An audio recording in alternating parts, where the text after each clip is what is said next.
पाकिस्तान और अफगानिस्तान के दरमियान जो दोहा में जंग बंदी हुई है उसमें सबसे इंटरेस्टिंग चीज़ ये है कि ख्वाजा आसिफ साहब गए तो थे वहाँ पर, लेकिन वो ये नहीं लिखवा सके इस जॉइंट एलामिया के अंदर कि जो हमारी वजह तनाज़ा है कि हमारा ये क्लेम है कि अफगानिस्तान में से दहशत गर्दी हो रही है और अफगानिस्तान ना सिर्फ ये जानता है, अफगानिस्तान की जो तालिबान गवर्नमेंट है, बल्कि वो फैसिलिटेट भी कर रही है दहशतगर्दों को, दहशतगर्दी को फैसिलिटेट कर रही है, उसकी सहूलतकारी कर रही है। और इसी वजह से हमने ऑलमोस्ट जंग हो गई हमारी अफगानिस्तान के साथ कुछ दिनों की, अभी पिछले दिनों में।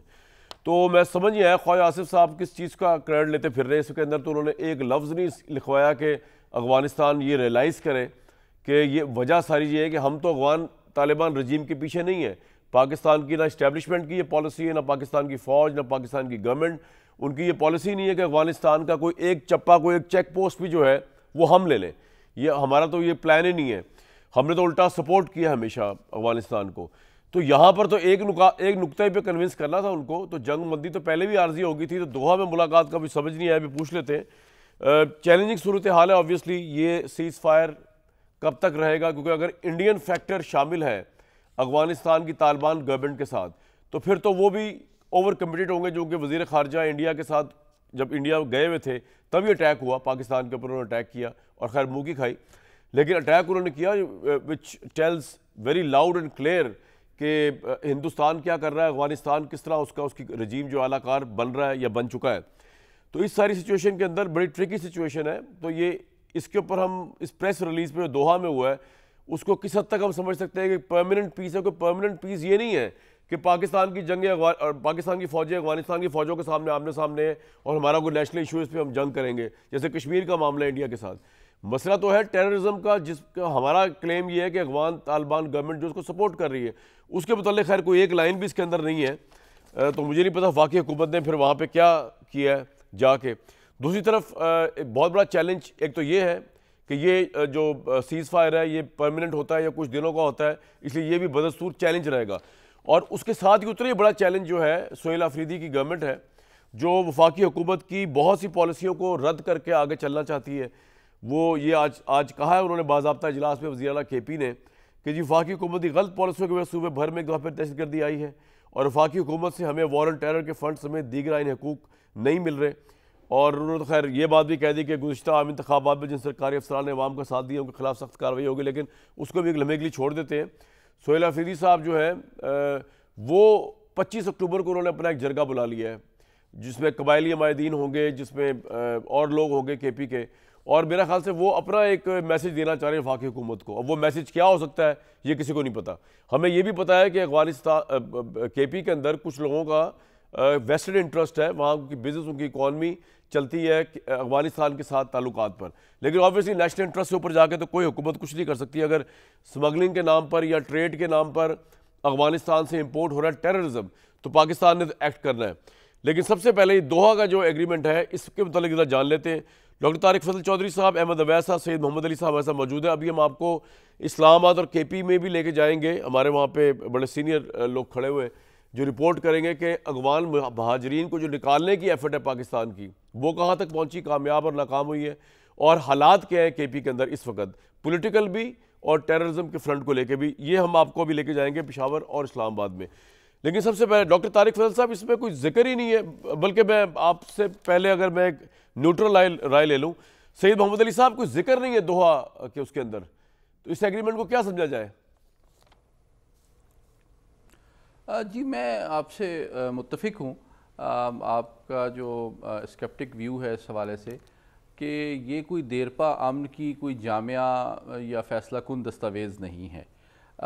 बुनियादी तौर पे जो मुज़ाकरात हुए वो सिर्फ़ 2 पॉइंट्स के ऊपर हुए। अफ़गानिस्तान की हुकूमत की तवक्को ये थी और ख्वाहिश ये थी, जिनकी रिक्वेस्ट पे ये मुज़ाकरात हुए कि जनाब सीज़ फायर होना चाहिए, जबकि पाकिस्तान का जो मेन और वाहिद सबसे बड़ा कंसर्न है वो अफ़गान टेरिटरी से टेररिज्म का है।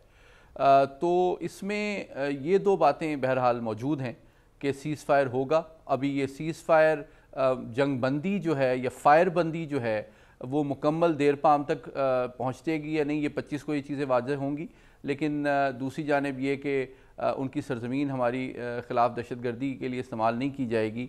या उनके सरजमीन से कोई कार्रवाई ये दोहा एग्रीमेंट में नहीं, ये मैं पूछता हूँ वफाकी वज़ीर साहब से। लेकिन मोहम्मद अली साहब मुझे एक बात बताइए कि इस वक्त क्या दो फैक्टर हो सकते हैं।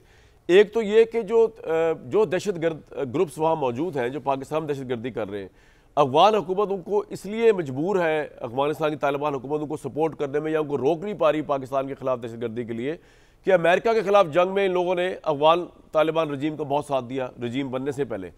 दूसरा फैक्टर है इंडिया का फैक्टर, कि इंडिया जो है प्रॉक्सी वॉर लड़ने का तो माहिर है, तो उसने हमेशा अफगानिस्तान को एज वो होता है सैंडविच स्टेट के तौर पे यूज़ किया, बफर स्टेट के तौर पे यूज़ किया, और अब वो बाकायदा जिस तरह वज़ीर ख़ारजा के साथ उनकी डीलिंग शीलिंग हो रही है। आप किस तरह देखते हैं कि क्या अफगानिस्तान की तालिबान रजीम जो है, जिसको ये पता है कि हम अफगानियों के साथ सिंसेर हैं, हम अफगानिस्तान के अंदर हुकूमत चाहते थे कि अमेरिका ना चला जाए या इनकी हुकूमत बने, तो वो क्यों सपोर्ट करेंगे टेररिज्म को, अफगान तालिबान रजीम? मैं आपकी दोनों बातों से मुत्तफिक हूँ कामरान साहब। बेसिकली 3 बुनियादी फैक्टर्स हैं सर। अगर आप मुझे 1 मिनट दीजिए। देखें, इस पूरे साल में दोहा में 13 ममालिक का इजलास हुआ अक़वाम मुत्तहिदा की सरबराही में, जिसमें यही बात अफ़गान हुकूमत पर ज़ोर देने के लिए ये इजलास मुनक़्क़िद किया गया कि जी आप दहशतगर्दी अपनी सरहदों से बंद करें। फिर आपने मॉस्को फॉर्मेट में भी देखा जिसमें ईरान, उसके अलावा जो है चीन और रूस भी शामिल थे। फिर आपने देखा हमने ये बात ब्रिक्स में भी उठाई और वहाँ के एलामिये में भी ये बात सामने आई। तो बॉटम लाइन ये है कि हर मल्टीलैटरल फोरम पे ये बात, इंक्लूडिंग अक़वाम मुत्तहिदा की रिपोर्ट में भी ये बात आई कि दहशतगर्दी का एक न सिर्फ रीजनल बल्कि आलमी दहशतगर्दी का ये मरकज़ बन चुका है। तो ये ग्लोबल कंसर्न है। हाँ, विक्टिम और टारगेट पाकिस्तान इसका मेन है, ये एक एस्पेक्ट है। लेकिन जब मुझे यूँ लगता है कि अफ़गान हुकूमत पर दबाव आलमी, इलाकाई और पाकिस्तान की जानिब से बढ़ा है, तो वो बजाय ये कि वो एक ज़िम्मेदार रियासत के तौर पे आलमी बरादरी के कंसर्न्स को मीट करें और अपने मुल्क की तरक्की और खुशहाली पे फोकस करें, उन्होंने अपने अबूरी वज़ीर ख़ारजा को भेजा भारत कि हम आपकी एक तुफैली रियासत बनने के लिए तैयार हैं। और इसलिए मैं इसको सिर्फ काउंटर टेररिज्म या बॉर्डर सिक्योरिटी का इशू नहीं समझता। मैं ये समझता हूँ कि जो 2 बहुत ही तशवीशनाक बयानात टेररिज्म से बियॉन्ड और ज़्यादा तशवीशनाक भारत में उन्होंने दिए, एक तो मैं समझता हूँ आप जानते हैं कि मसले कश्मीर पे जो भारत का मौक़िफ़ है वो अक़वाम मुत्तहिदा और आलमी क़वानीन के ऐन मुनाफी है। वो शायद अफ़गानिस्तान दुनिया का वाहिद मुल्क है जिसने फॉर्मली उसकी सपोर्ट की है, नंबर 1। और नंबर 2 ये कि उन्होंने यूनिलैटरल गारंटी दी भारत को कि जनाब हमारी टेरिटरी से आपको कोई कंसर्न नहीं होगा।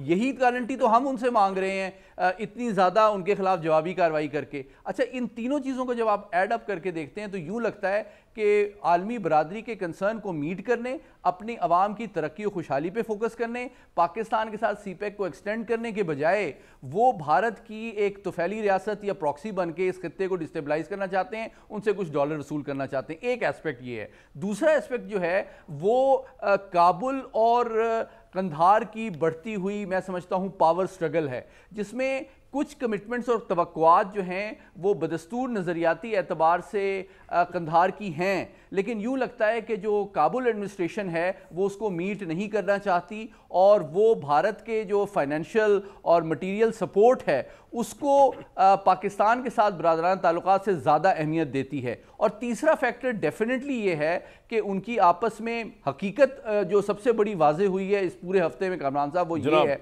कि पाकिस्तान में जिन लोगों को गलत फहमी थी कि जनाब के TTP बैड तालिबान है, अफगान तालिबान गुड तालिबान है, तो they are all bad Taliban. तो नाउ हमने इस वक्त वाहिद मैसेज जो उनको कन्वे किया है काइनेटिक मीन से भी और डिप्लोमेटिक मीन से भी, वो ये है कि जनाब हमारी सरहदों पे कोई भी हमला होगा, किसी भी नौयत का, सब कन्वेंशनल होगा या कन्वेंशनल होगा, तो उसका जवाब दिया जाएगा। और आपकी जो TTP को सपोर्ट है उसकी कॉस्ट आपके लिए हमने बढ़ा दी है, तो इस कॉस्ट को कंसिडर करें फ्यूचर में और बेनिफिट को ज़्यादा प्रेफर करें एक रिस्पॉन्सिबल रियासत के तौर पे, ताकि इस खित्ते में हम मिलकर खुशहाली तरक्की के मनाजिल तय कर सकें। बिल्कुल सर, आपका ये पॉइंट आ गया, मैं दोबारा आपके पास आऊँगा। तारिक भाई, मुझे समझ नहीं आया कि ये दोहा के टॉक के अंदर जो सबसे अहम फैक्टर था जो हमें वहाँ डिप्लोमेसी करनी थी हमारी सिविलियन की आदत को, वो ये थी कि हम उनसे ये रियलाइज़ कराते उनको कि ये कहलवाते उनसे, जिस तरह उन्होंने हिंदुस्तान के सॉइल पे बैठ के कहा कि जी हमारी तरफ से हिंदुस्तान को अजियत नहीं मिलेगी, तो वो कम से कम ये तो उसमें कहता है कि अफगानिस्तान से पाकिस्तान के खिलाफ कोई जारियत दहशतगर्दी नहीं होगी, वो भी नहीं लिखवा सके आप लोग। तो बिस्मिल्लाहिर्रहमानिर्रहीम।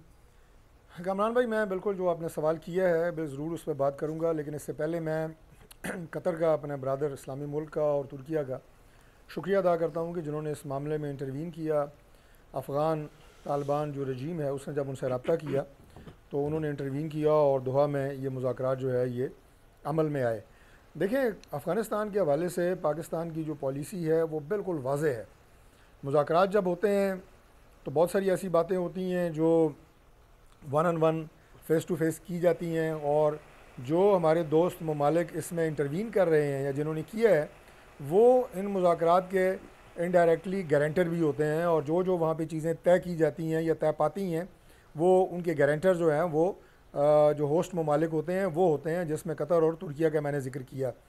जो मैंने कहा कि हमारी पॉलिसी बड़ी वाज़ेह है वो ये है कि अफ़गानिस्तान की सरज़मीन से पाकिस्तान में दहशतगर्दी हो रही थी और मुतवातर हो रही थी। इसका बार बार अफ़गान तालिबान रजीम को ये बताया गया कि आप अपने मुल्क की सरज़मीन पाकिस्तान के ख़िलाफ़ मत इस्तेमाल होने दें, वहाँ दहशतगर्दों की महफूज पनाहगाहें हैं, और उसके साथ साथ वो आपको आगे से क्या कहते हैं जब आप ये बात कहते हैं? हमारा कोई 2000 किलोमीटर के करीब एक बॉर्डर है। मैं आता हूँ ज़रा, मैं आपको बता दूँ कि असल इशू है क्या। अब ये जो हमारा 2000 लंबा बॉर्डर है अफ़गानिस्तान के साथ, वहाँ से ये दरअंदाजी होती है और अफ़गान तालिबान रजीम इसकी सरपरस्ती करती है। बॉर्डर दुनिया में कोई भी दो ममालिक के बीच में हो, उसकी हिफाजत तभी मुमकिन होती है जब दोनों मुल्क मिल के उसकी हिफाजत करें। ये नहीं हो सकता कि पाकिस्तान तो उस बॉर्डर की हिफाजत कर रहा है, चौकियाँ लगाई हैं, और वहाँ से दूसरी जो तालिबान रजीम है वो फैसिलिटेट कर रही है दहशतगर्दों की इन्फिल्ट्रेशन को पाकिस्तान में। तो ये हमारे डिप्टी प्राइम मिनिस्टर भी वहाँ तशरीफ़ ले गए, उन्हें 12 मरतबा ये दरख्वास्त की गई, मिन्नत की गई, तंबीह की गई, लेकिन जब वो किसी सूरत भी उन्होंने इस चीज़ से बाज ना आए तो मजबूरन पाकिस्तान को अपनी हिफाजत के लिए, अपने शहरियों की और अपनी जो हमारी अफवाज पाकिस्तान के जवान और अफसरान हैं उनकी हिफाजत के लिए हमें ये कदम उठाना पड़ा कि उनकी तरबियत गाहों को और पनाहगाहों को वहाँ हमें अफ़गानिस्तान के अंदर निशाना बनाना पड़ा। और मेरा ख्याल है कि ये एक ऐसा सबक था कि जो नहीं वो सब तो ठीक है, वो तो बिल्कुल अल्हम्दुलिल्लाह बड़ा अच्छा हो गया।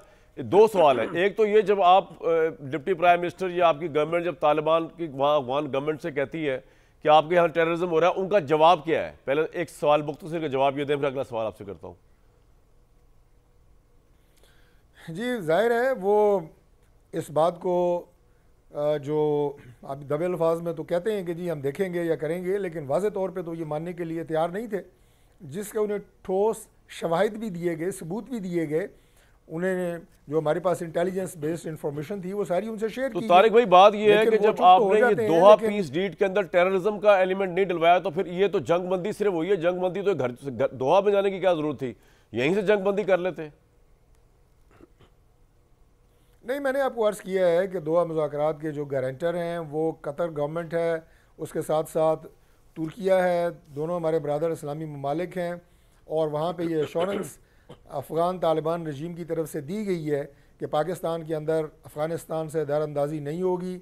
लेकिन हमने बड़ा वाज़े कर दिया है, और ये जाने से पहले सिर्फ 1 पॉइंट एजेंडा था, और हमारी ये रेड लाइन थी कि पाकिस्तान का अगर नुकसान हुआ, यहाँ पे अगर दहशतगर्दी पॉइंट आएगा सर आपका पाकिस्तान की तरफ से, तो उसका जवाब दिया जाएगा। ये कतर का और बिल्कुल ये बात सऊदी अरब का कितना इन्फ्लुएंस है अफगान तालिबान पे, ये तो मैं पूछूंगा अभी मोहम्मद अली साहब से। लेकिन सबसे पहले अहमद अवैस साहब, अभी आप देख रहे हैं सिचुएशन जो है ग्राउंड पे क्या है। अफगानिस्तान जो है उसने ना सिर्फ वहाँ से दहशतगर्दी हो रही है, हरदर्मी ये कि उन्होंने फिर हमारी फौजों के ऊपर बिला इश्तवाल फायरिंग भी की, हमारे कई अफसरान शहीद भी हुए, हमने उनके जो है वो 200 के करीब बंदे भी मार दिए, हमने उनकी चेक पोस्टों पे भी किया। अब आपको लगता है कि इमरान साहब की जो पॉलिसी है कि जी अफगानिस्तान के साथ हम सिर्फ टॉक ही करें और उनके साथ उनको इंगेजमेंट नहीं कर सकते, उनके साथ कोई फायर फाइटिंग नहीं कर सकते, वो पॉलिसी गलत है? आपके वज़ीर आला को भी थोड़ा चेंज करना पड़ेगा अफगानिस्तान से मुतल्लिक। वहाँ से दहशतगर्दी भी आ रही है, वहाँ से फायरिंग भी हो रही है, उनकी फोर्सेस भी आ रही हैं। देखिए, मैं आपको पहली बात तो बताऊं कि ये बिल्कुल अगर सिर्फ यही बात जो है ना, ये तो नामुमकिन है ना इमरान खान की तरफ से भी, क्योंकि बात कभी वजाहत से हुई नहीं है, इनडायरेक्टली आगे से आगे बातें पहुंचती हैं। जो लोग अंदर आके दहशतगर्दी कर रहे हैं वहां आप निगोशिएशन करेंगे कि उनको आप हिट बैक करेंगे? हिट बैक करेंगे बात है ना, जो आपके अंदर आ गए हैं उनको हिट बैक करेंगे, उनको आप मारेंगे। हाँ जी, जो आपके अंदर आ जाएगा दहशतगर्दी के लिए, वो उनके ऊपर तो आपने एक्शन करके उनको तो खत्म करना है। ठीक है, हर सूरत खत्म करना है, क्योंकि दहशतगर्दी ना हो।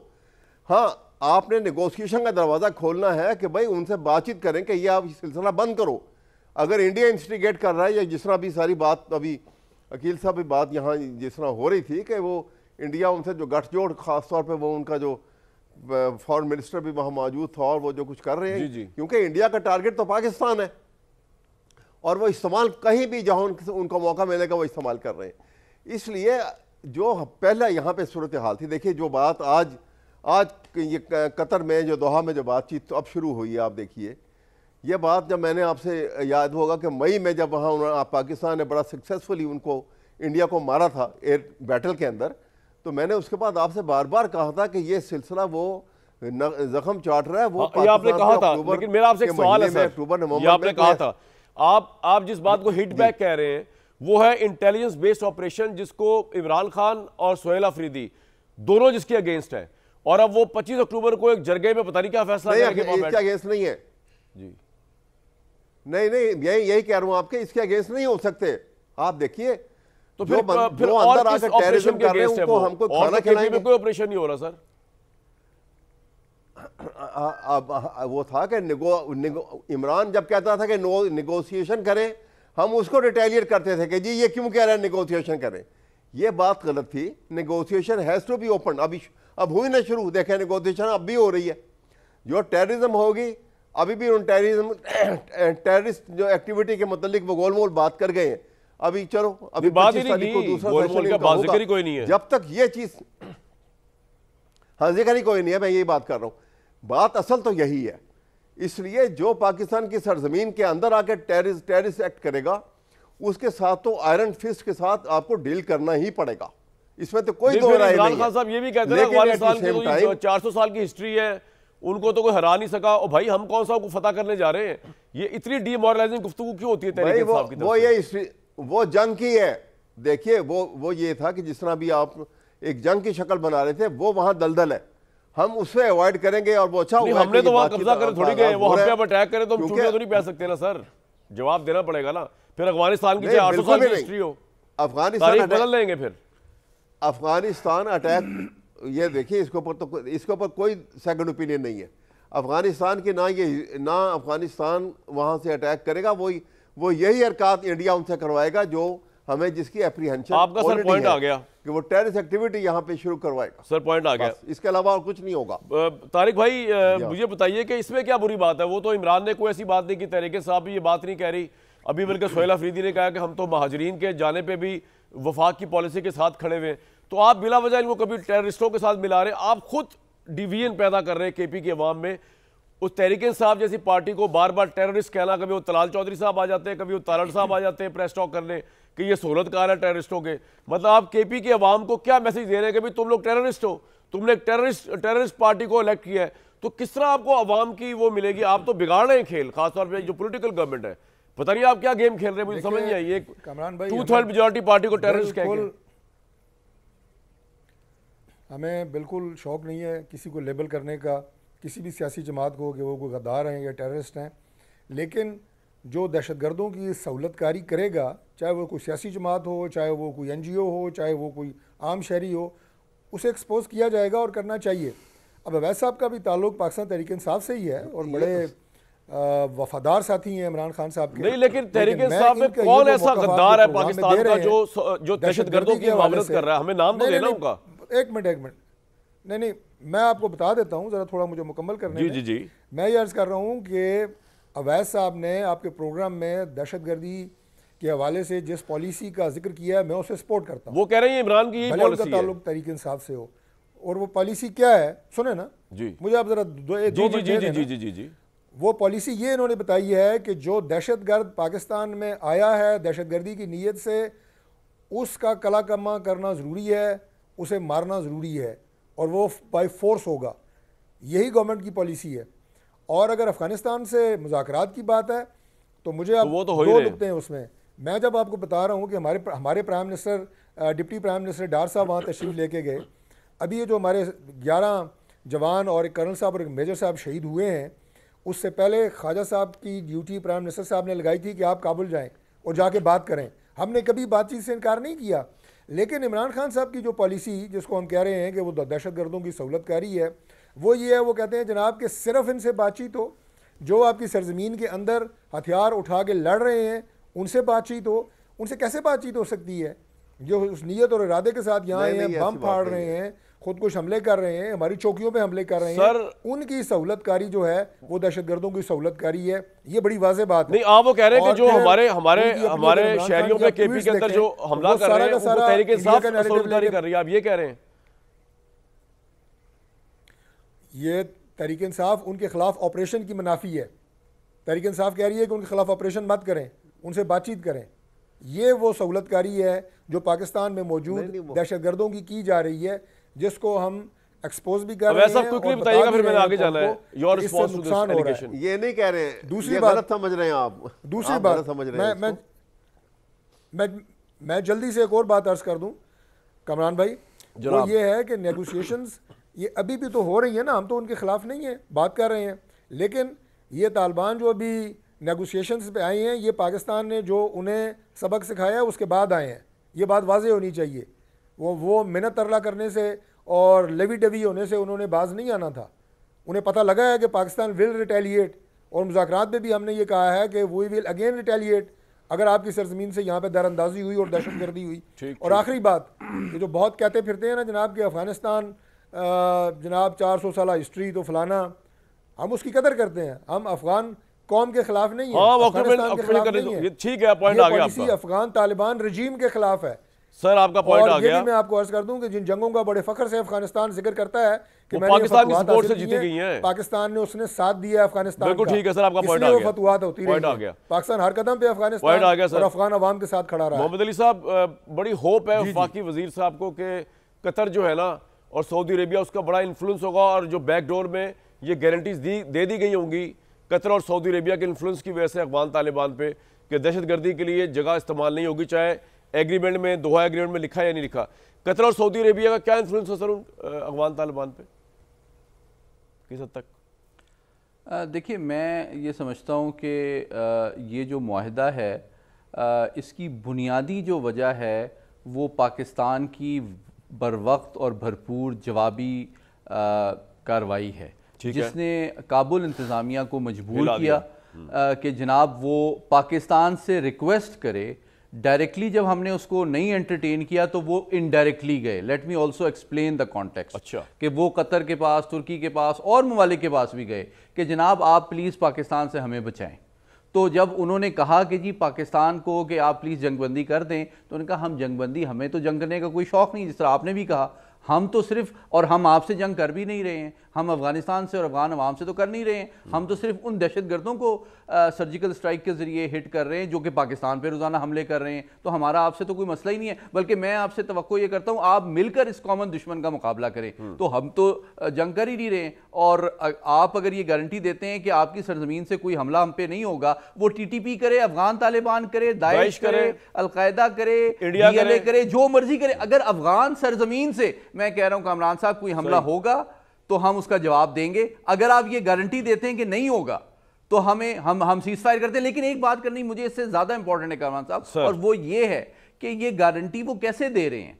अगर वो भारत में जाके ये बयान देते हैं कि जनाब ये तो पाकिस्तान का इंटरनल मसला है TTP, हमसे तो कोई मसला ही नहीं है इनका, बल्कि अल जजीरा पे इन्होंने इंटरव्यू दिया है और ये कह रहे हैं कि जनाब ये तो मतलब इनको दहशतगर्द समझते हैं, हम इनको दहशतगर्द नहीं समझते हैं।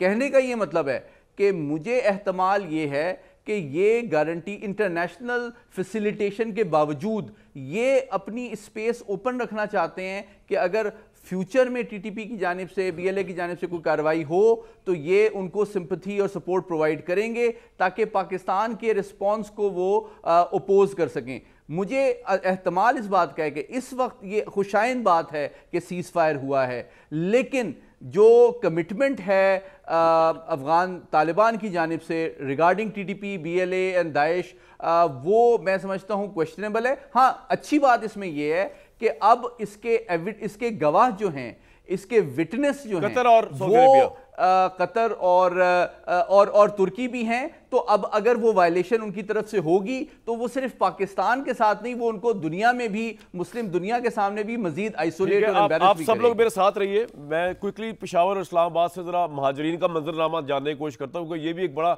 वजह कॉन्फ्लिक्ट है अफगान तालिबान रजीम के दरमियान। वो कहते हैं हमने वापस ले लेनी अपने बंदे। आदिल तलोनी साहब हमारे रिपोर्टर इस्लामाबाद से और आबिद हमीद साहब ब्यूरो चीफ है पेशावर के।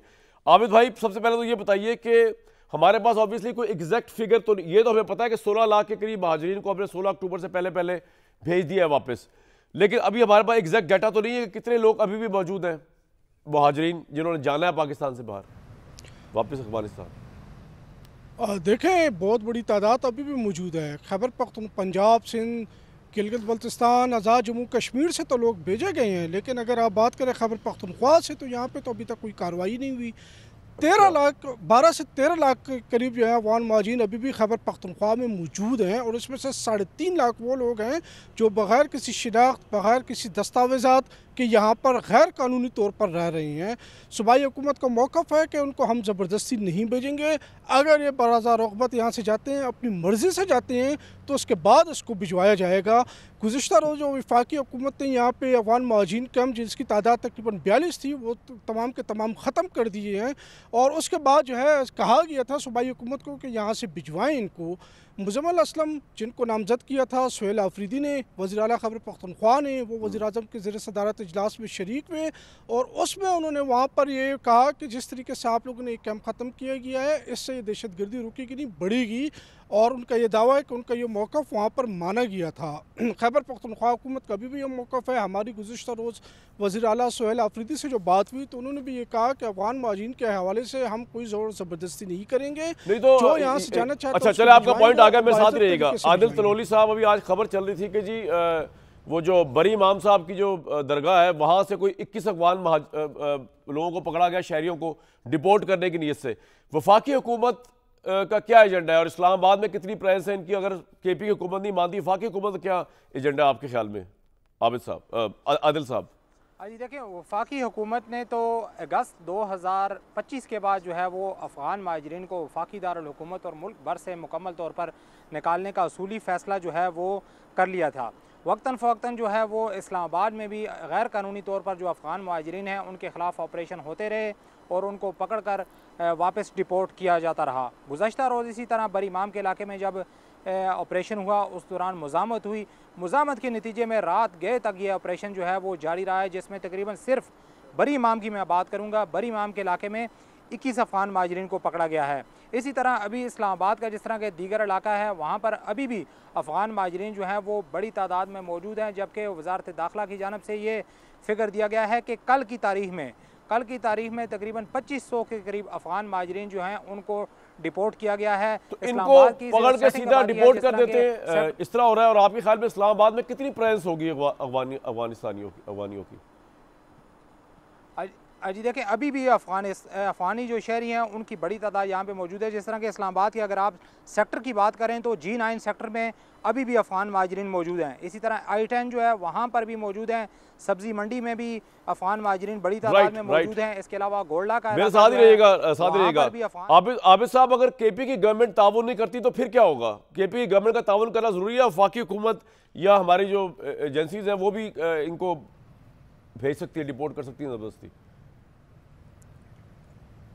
देखें, जो आज हमारी जो सुहेल आफरीदी साहब से जो बात हुई है तो उसमें उन्होंने कुछ थोड़ी बहुत हमें एक जगह पे लचक भी नज़र आई है, एक जगह पे वो सख्त मौक़िफ़ अपना रहे हैं, दूसरी जगह पे वो लचक दिखा रही हैं। आज उन्होंने कहा है कि अफ़गान महाजिन के हवाले से जो हमारी पॉलिसी है वो ये कि उनको ज़बरदस्ती नहीं भेजा जाएगा, लेकिन अगर वफाक की तरफ से कोई पॉलिसी होती है तो उसको हमें फॉलो करना ही पड़ेगा। अगर खैबर पख्तूनख्वा हुकूमत इस तरफ नहीं जाती, ऑपरेशन वगैरह नहीं करती या इनको नहीं भिजवाती या इसमें मुज़ाहमत दिखाती है तो फिर लाजमन वफाक जो है चीफ सेक्रेटरी और IG को डायरेक्ट हुक्म दे सकते हैं। फिर उस सूरत में ये तनाज़ा जो है फिर बढ़ सकता है। फिल वक्त जो है वो हमारी जो बात हुई उन्होंने बहुत शुक्रिया आपका। आप कह रहे गवर्नर दे सकते हैं डायरेक्ट ऑर्डर चीफ सेक्रेटरी को, आप ये कह रहे हैं?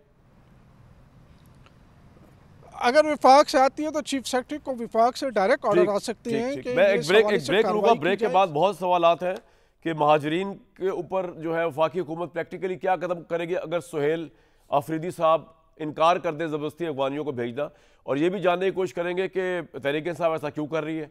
और तीसरी बात ये कि प्रॉब्लम क्या है वापस जाने में, अगर आपने मुल्क वापस जाए तो प्रॉब्लम क्या है उसमें, अफगानी भाई बहनों को क्या प्रॉब्लम है वापस जाने में, और वो तालिबान रजीम वालों को क्या प्रॉब्लम है इनको वापस लेने में। एक ब्रेक के बाद जी, सिचुएशन जो है पाकिस्तान के लिए इस वक्त बहुत ज़्यादा सेंसिटिव है। ऑब्वियसली हमें दो तरफ से ख़तरात हैं, अफगान बॉर्डर, इंडियन बॉर्डर, और इंटरनली हमने कोई रिफ्ट्स पे काबू नहीं पाया अपने। तो तारिक भाई ये बताएं कि महाजरीन के मामले पे आप लोग क्या करेंगे अगर सोहेल अफरीदी साहब की यही पॉलिसी हुई वज़ीर आला की कि आप फोर्सफुली उनको निकाल नहीं सकते पाकिस्तान से, तो फिर क्या करेंगे आप? या मेरे से पूछ रहे हैं? जी जी, ऑब्वियसली वफाकी हुकूमत तो आप ही हैं इस वक्त पूरे पैनल में। जी देखिए कमरान भाई, गुजारिश ये है कि जो मुल्क की फ़ॉरेन पॉलिसी होती है उसका फ़ैसला फेडरल गवर्नमेंट ने करना होता है, किसी सूबे ने या किसी वज़ीर आला ने नहीं करना होता, और ये बात आपकी फ़ॉरेन पॉलिसी के अंडर ही आती है। गो कि ये मामला जो है इंतज़ामी नौइयत का है, लेकिन कौन सा ऐसा मुल्क है, मुझे आप ये बताएं, कि जो इजाज़त देगा किसी दूसरे मुल्क के बाशिंदों को बग़ैर किसी दस्तावेज़ के, बग़ैर किसी इजाज़तनामे के, बग़ैर किसी वीज़े के अपने मुल्क में रहने की? आप मुझे बताएं कोई मुल्क दुनिया का मुल्क है, कोई अकल इस्तेमाल करके? लेकिन सर ये भी तो बड़ा जरूरी है ना अकल इस्तेमाल करते हुए कि हमें वहाँ की जो लोकल इंडिया के साथ बड़े वो उसको ऑन बोर्ड रखना है अपने साथ, ये भी तो जरूरी है ना कॉमन सेंस के तनाजुर में। नहीं सबसे ज्यादा लोग मौजूद हैं, हम कोई भी फेडरल गवर्नमेंट कोई भी ऐसा काम नहीं करेगी कि जो आप ये कहें कि यकतरफा हो और हम ये कहें कि सोलो फ्लाइट लें। बिल्कुल चारों सूबों को हर हवाले से ऑन बोर्ड रख के ये सारी क्या इम्प्लीमेंटेशन की जाती है और उसी तरह ही की जाएगी और की जा रही है।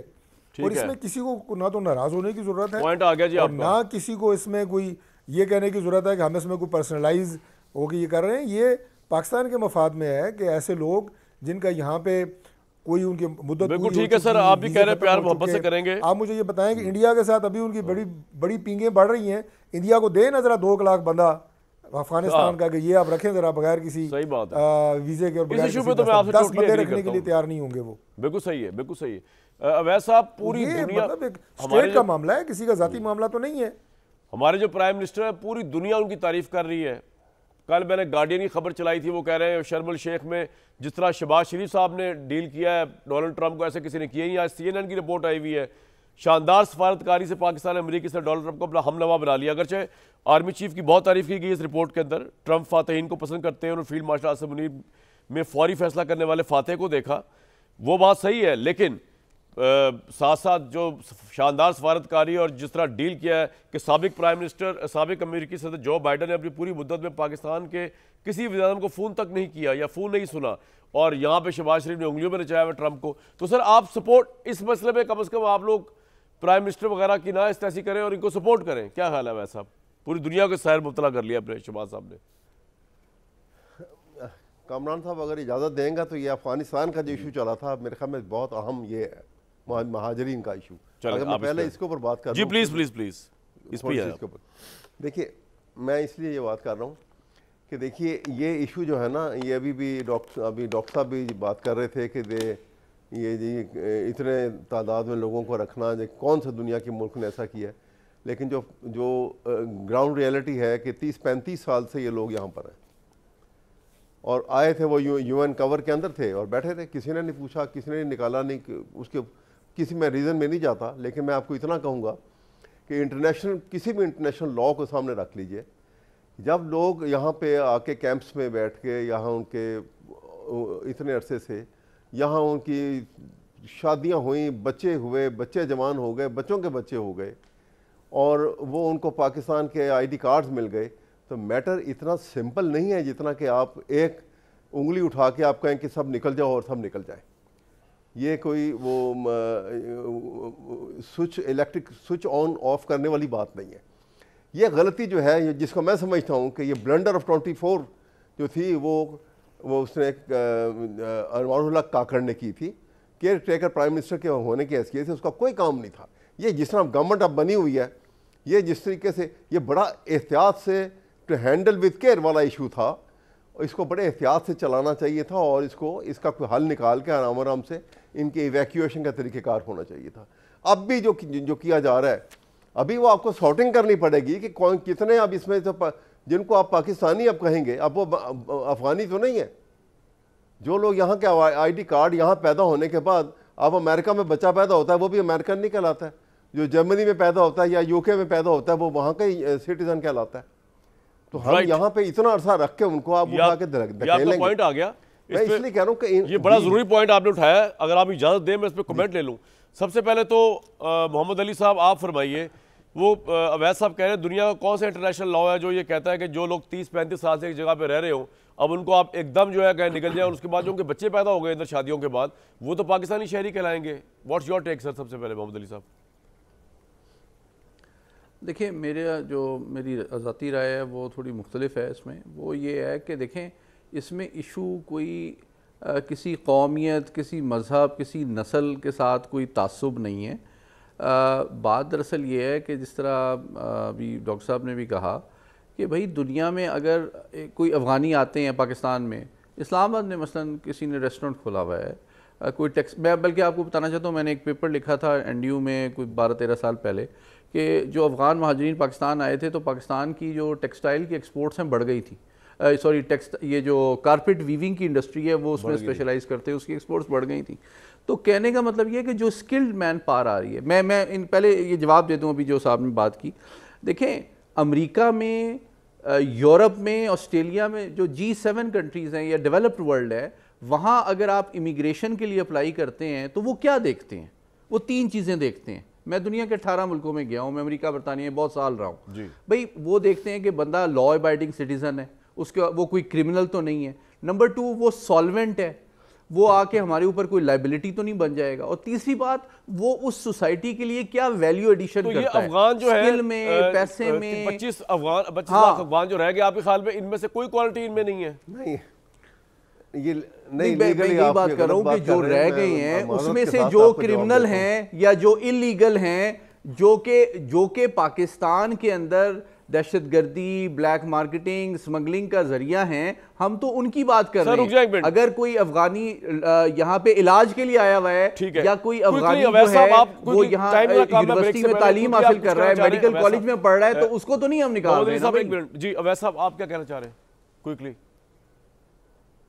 मैं ये कह रहा हूँ, देखिए ये बात जो कर रहे हैं ना, देखिए आप देखें जो दूसरे ममालिक में जो ये आप तो जो होते हैं ना इमिग्रेंट्स की सिचुएशन और है, जो लोग कोई किसी काम के साथ गया हुआ है और वहाँ उसकी फैमिली साथ है, वहाँ पर उसके बच्चे पैदा हो जाते हैं, वो सिटीजन है उस सर आपका ये तारिक साहब से पूछने पॉइंट, ये पॉलिसी है इसके ऊपर। सर एक मिनट, तारिक फजल साहब अगर एक मिनट के लिए फोन को साइड पे रख दे, जिनसे मैसेज कर रहे हैं वो कहें कि आप लाइव शो में बैठे हुए और मेरे सवाल का जवाब दे दें, वक्त की किल्लत है। कमरान साहब एक 10 सेकंड मुझे दे दें। कमरान साहब ने मोबाइल पे लग जाना है, साहब को देख लें। तारिक साहब के वैसे तो उम्र की 40 साल है माशाल्लाह। मैं सिर्फ 30 सेकंड चाह रहा हूं। जी बताएं। मैं सिर्फ ये कहना चाह रहा था, अभी ट्रंप साहब ये कह रहे हैं कि जो अमेरिका आना चाहता है वो $1 लाख लेके आए। पॉइंट तो आ गया। जो अफगानी यहाँ पे $1 लाख की इन्वेस्टमेंट लेके आता है तो हमें आने की बात वेलकम करना चाहिए और वो टैक्स फुर्सत मिली मोबाइल से। मुझे सर ये बता दीजिए कि कोई खास पॉलिसी है, जैसे अब मैं पढ़ा था गवर्नमेंट की, प्राइम मिनिस्टर ने ब्रीफिंग जो दी है, उन्होंने कहा जी पाकिस्तान में सिर्फ उन्हीं अफगान बाशिंदों की इजाजत होगी जिनके पास वीजा होगा। चलो वो तो ट्रैवलिंग पर्पस है, इसके अलावा पॉलिसी क्या है? जो भी अफगानी है यहाँ पर रह रहा है, चाहे वो पैदा हो गया, उसके बच्चे इधर रह रहे हैं, वो बच्चे यहाँ के नेशनल भी अगर हो गए हुए, वो अफगानी अगर उनका बाप है, ये सब जाएंगे बाहर, ये पॉलिसी है। देखिए, मैं अवैध साहब ने जो बात की है ना, बिल्कुल मैं उनकी बात से इत्तेफाक करता हूँ कि इतना सिंपल मैटर नहीं है। लेकिन जो उन्होंने कहा ना कि आप एक ही लाठी से सबको हाँक रहे हैं, ऐसा भी नहीं है। बिल्कुल पहले मरले पे ये जो ऑपरेशन है, इसमें वो अफगान बाशिंदे वापस जा रहे हैं या जिनको भेजा जा रहा है जिनके पास किसी तरह का कोई सफरी दस्तावेज़ और कोई वैलिड डॉक्यूमेंट नहीं है पाकिस्तान में रहने का। ये तो पहला मरला है। ठीक है। उसके बाद जिनके पास, जिन्होंने कोई नेशनलिटी ले ली है, उन्होंने कोई ID कार्ड बना लिए हैं, पासपोर्ट बनवा लिए हैं, वो भी देखा जाएगा कि आपने पासपोर्ट किस तरीके से बनाया है, या आपने जो ID कार्ड लिया है क्या वो। तो आपके ख्याल में अगर 40 लाख अफगानी यहाँ पर रहते हैं इस वक्त, सर क्विकली वो टाइम जरा कम है तारिक भाई, आपके ख्याल में कितने % इन 40 लाख में से ऐसे हैं जो कि जिन्होंने जाना ही है, जिनकी कोई ना कोई वजह इलीगल है? देखिए, इसमें अक्सरियत ऐसे लोगों की है, आप उन्हें 70% कह सकते हैं, आप उन्हें 80% कह सकते हैं, शायद इससे भी ज़्यादा हो, कि जिनका इस वक्त पाकिस्तान में रहने का ना कोई जवाज़ है और ना उनके एक पास मैं ब्रेक कोई लूंगा। valid ब्रेक के बाद documents मोहम्मद हैं अली साहब आपके लिए एक जो- सवाल छोड़े जा रहा हूं कि क्या पाकिस्तान इन अफगानी भाइयों बहनों को इसलिए निकाल रहा है कि पाकिस्तान को ये शुबा है या एविडेंस है कि वहां से टेररिज्म होता है क्रॉस बॉर्डर, तो वो ये सहूलतकारी का रोल प्ले करते हैं जो अफगानिस्तान टेररिज्म होता है? इस सवाल का जवाब ब्रेक के बाद दूंगा आपसे। कुछ सेकंड बचे मेरे पास। पाकिस्तान को शुबा क्या है ये 40 लाख अफगानियों के ऊपर जो पाकिस्तान वापस भेज रहे हैं? देखिए, पाकिस्तान में जो ब्लैक मार्केट है, जो स्मगलिंग है, जो फैसिलिटेशन है दहशतगर्दी की, उसका डिसप्रोपोर्शनेट जो एविडेंस है वो अफगानियों की जानिब पॉइंट करता है। आपको याद होगा DGI-SPR की ब्रीफिंग में कि जो 10,000 पिछले 4 साल में पाकिस्तान में दहशतगर्दी के हमले हुए हैं, उसमें अक्सरियत की जो सहूलत और आपके ख्याल में तहरीक इंसाफ इनको क्यों सपोर्ट कर रही है? क्या वोट बैंक है तहरीक इंसाफ वो का? भी अफगानी है अफगानी और आप वोटर्स कह रहे का? हैं कि हम उनको ना निकालें। तहरीक इंसाफ का वोट बैंक इसलिए सपोर्ट कर रही है? सॉरी, तहरीक इंसाफ का वोट बैंक का इशू है? मैं समझता हूं कि कुछ फाइनेंशियल रीजंस भी हैं, कुछ लोगों के वेस्टेड इंटरेस्ट भी हैं, पॉलिटिकल इंटरेस्ट भी हैं, और कुछ वो थोड़ा सा यानी कि बहुत शुक्रिया, पाकिस्तान। बहुत शुक्रिया। ये ऑनगोइंग मामला चलता रहेगा, आपको रिपोर्ट करते रहेंगे। कल तक इजाजत।